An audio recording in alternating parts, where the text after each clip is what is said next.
Please put your hand up using the participant function, and we have a number of questions already. We'll start with Terry Jones. Terry, as soon as your microphone is ready, go ahead.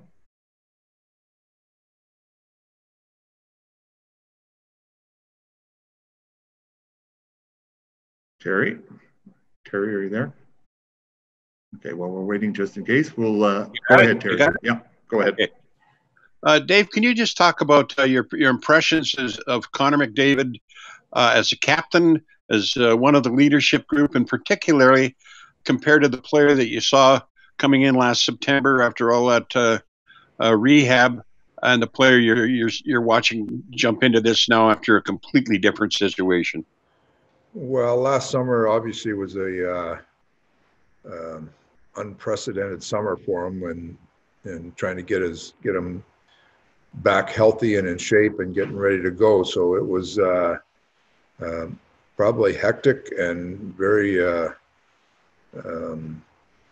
tiresome in the amount of work that he put in, and coming into camp that he was really trying to focus on getting himself back. This summer, he's been unbelievable. I've probably talked to him more than any other player during the pause. He was worked hard at trying to get our game back and going with the group that was working with the league, and has been very vocal with all our players here and making sure everybody knows where we stand with everything. And if you saw the first practice today, he's up. He's a very motivated guy. He was leading the charge out there. So it's great to see. It's great to see not only Connor but everybody back. I thought it was an excellent first day, and Connor was certainly leading the way. Okay, next question, Ryan Rashad. Go ahead, Ryan. Hey, Dave. I just wanted to know what the messaging is to the two goaltenders about how you're going to handle opening night. And I know there's a lot of road between here and there, but just what conversations you would have with those guys about, how that's going to be decided between now and then.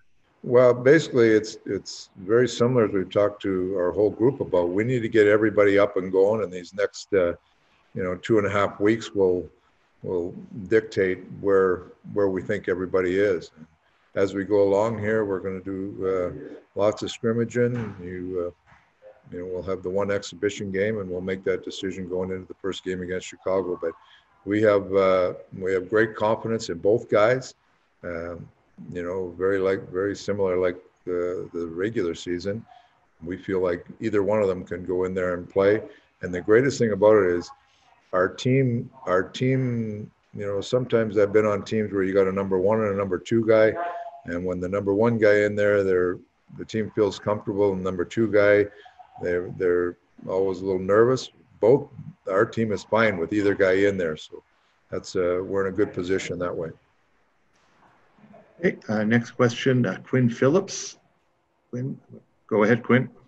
Hi, Dave. Thanks for doing this. I just wanted to know your concern level during this time. This is kind of the highest risk time, keeping everybody safe and healthy before going into the bubble. Well, certainly a concern. I think the league has done a great job of trying to make sure that we're prepared for everything. I know our training staff and our doctors have been very thorough in everything that we're doing. So you put your confidence in those people that we're doing the right things. Our players have been very diligent in making sure we're trying to do the right things, coaches. So it's a different world we live in that way. The things we have to do to make sure we're all staying healthy, but I feel like our group has done a great job, and that builds the confidence in everybody that we are doing the right things, and we're going to be fine. Next question, Jim Matheson. Jim, just wait for your microphone. Go ahead, Jim.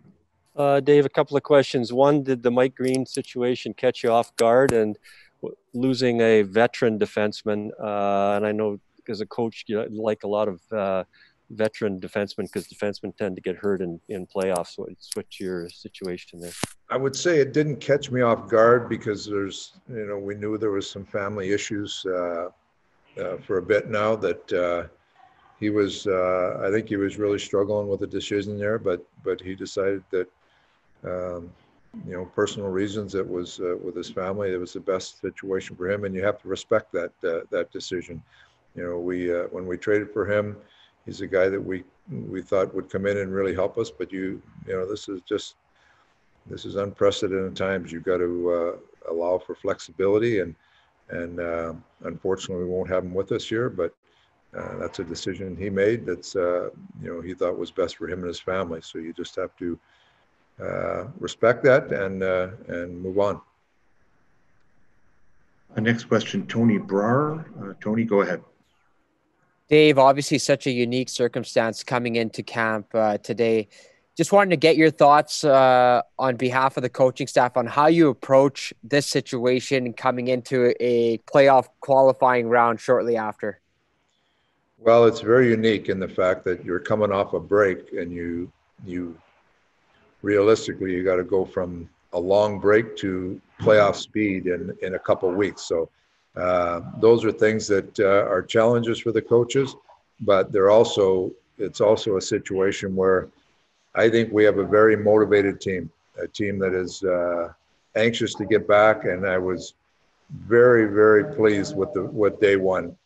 Just the motivation on the ice, the enthusiasm, just the ability to get out there and get to work with a smile on your face, and recognize that we have an opportunity in front of us. If we prepare and do the things right, we'll give ourselves a chance to be successful. So I was very pleased with day one. Now you have to remember it is only day one, but the attitudes and the energy level were excellent. Next question, CTV News Edmonton. Go ahead. Hi, Dave. I just wanted to ask a question similar to one we asked Connor. He said the feeling once they got out on the ice was pretty much the same as training camp any other time, because that doesn't change. Hockey's hockey. But I wonder from a coaching perspective, behind the scenes, how your job has changed off the ice in managing this team and getting them prepared to feel normal on the ice.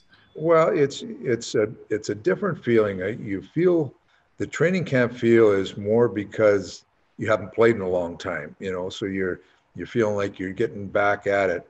But if you actually look at it, it's, we've got a few extra bodies around here, but you're just continuing where you left off. There's everybody that was here when we left is basically back here. So it's like coming out of one of those long breaks during the season. Your team comes back. There's things you want to review. You have to get everybody up and running as quick as you can, but it's not like you're managing a 60-player training camp, So that part of it, I think everybody was excited to get back, the coaches included, and you don't know how it's going to go until you have a chance to visit with the players. And that was the other thing that's very different. I mean, the players have been here for a few weeks, and coaches have had no contact whatsoever with them, other than a phone call here and there. So it's a different scenario, but I was very pleased. The guys come out, they were smiling, they worked hard,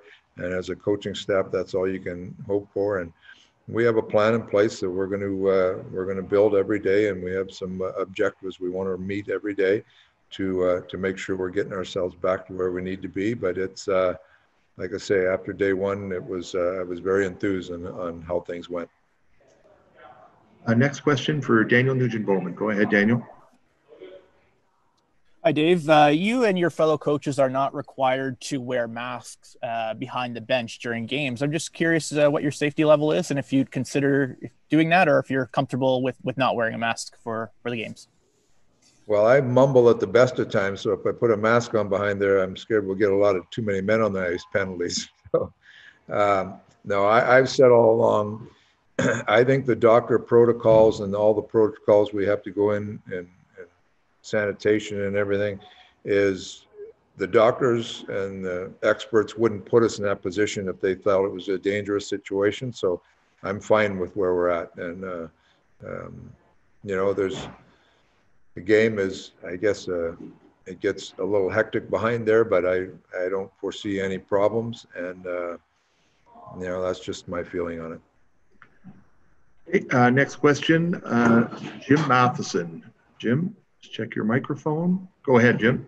Dave, your rationale for having Ryan Nugent-Hopkins with Connor McDavid after Ryan played so well with Leon Draisaitl, and I know Nuge played with Connor at the end of the season, but did you have to weigh a 2-month, situation with Leon and playing? We thought about a lot of things, and early on here, we know that Nuge can play on that line very well, but he played very well with Connor and Cass at the end of the year also.